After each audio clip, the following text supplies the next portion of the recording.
சென்னை நந்தம்பாக்கத்தில் உள்ள சென்னை வர்த்தக மையத்தில் யுஇஎஃப் வர்த்தக உச்சி மாநாடு மற்றும் கண்காட்சி 2025 நிகழ்ச்சி இம்மாதம் 12, 13, 14 ஆகிய தேதிகளில் நடைபெற்றது. இந்த நிகழ்ச்சியின் டைட்டில் ஸ்பான்சராக கோத்தாரி இண்டஸ்ட்ரியல் கார்ப்பரேஷன் லிமிடெட் செயல்பட்டது. தமிழ்நாடு தொழில்துறை அமைச்சர் டிஆர்பி ராஜா துவங்கி வைத்த இந்த நிகழ்ச்சியில் உலகம் முழுவதும் இருந்து 20க்கும் மேற்பட்ட பெரிய தொழில் நிறுவனங்கள், 80 சிறப்பு பேச்சாளர்கள் கலந்து கொண்டனர். நிகழ்ச்சியை துவங்கி வைத்த பிறகு அமைச்சர் டிஆர்பி ராஜா கேஐசிஎல் ஸ்டாலை பார்வையிட்டார். நிகழ்ச்சியின் இரண்டாவது நாளில் அமைச்சர் பிடிஆர் பழனிவேல் தியாகராஜன் கலந்து கொண்டார். அவரும் கேஐசிஎல் ஸ்டாலை பார்வையிட்டார். யுஇஎஃப் வர்த்தக உச்சி மாநாட்டின் தலைவரும் ஆற்காடு இளவரசரின் திவானுமான நவாப் சதா ஆசிஃப் அலி, யுஇஎஃப் தலைவரும் கோஸ்டல் எனர்ஜன் நிலக்கரி மற்றும் எண்ணெய் குழுமத்தின் நிறுவனருமான அகமது புகாரி, ஃபக்ரோ பிளஸ் நிர்வாக இயக்குநர் முகமது அப்துல்லா அலி ஃபக்ரோ, முன்னாள் மத்திய அமைச்சரவை அமைச்சர் ஆனந்த் சர்மா மற்றும் கேஐசிஎல் தலைவர் டாக்டர் ஜின்னா ரஃபீக் அகமது ஆகியோர் சிறப்பு விருந்தினராக கலந்து கொண்டனர்.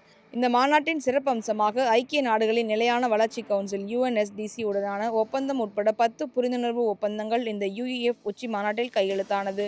நிலையான வளர்ச்சி இலக்குகளை கல்வி நிறுவனங்களில் அமல்படுத்துவதே UNSDC-உடன் போடப்பட்ட ஒப்பந்தத்தின் கருவாக அமைந்துள்ளது. அனிகட் கேபிட்டல் மற்றும் யுஇஎஃப் இணைந்து தொழில் முனைவோருக்கு முதலீட்டு உதவிகளை செய்வதற்காக ரூபாய் 50 கோடி ஒதுக்கியிருப்பதாக அறிவித்தனர். இந்த அறிவிப்பு பல இளம் தொழில் முனைவோருக்கு உத்வேகமாக அமைந்தது. தமிழகத்தின் பொருளாதார வளர்ச்சியை முன்வைத்து பல சிறப்பு கருத்தரங்குகள் நடைபெற்றன. இந்த கருத்தரங்கில் கேஐசிஎல் தலைவர் ரஃபீக் அகமது, கிஸ்ஃப்ளோ நிறுவனர் சுரேஷ் சம்பந்தம், ட்வின் ஹெல்த் இணை இயக்குநர் மாலுக் முகமது, பேச்சாளரும் ஹட்சர் நிறுவனத்தின் இணை இயக்குநருமாக பாரதி பாஸ்கர் உட்பட பலர் கலந்து கொண்டனர். கேஐசிஎல் நிறுவனத்தின் executive vice president Karthikeyan, vice president Shahabuddin ஆகியோரும் இந்த நிகழ்ச்சியில் கலந்து கொண்டனர்.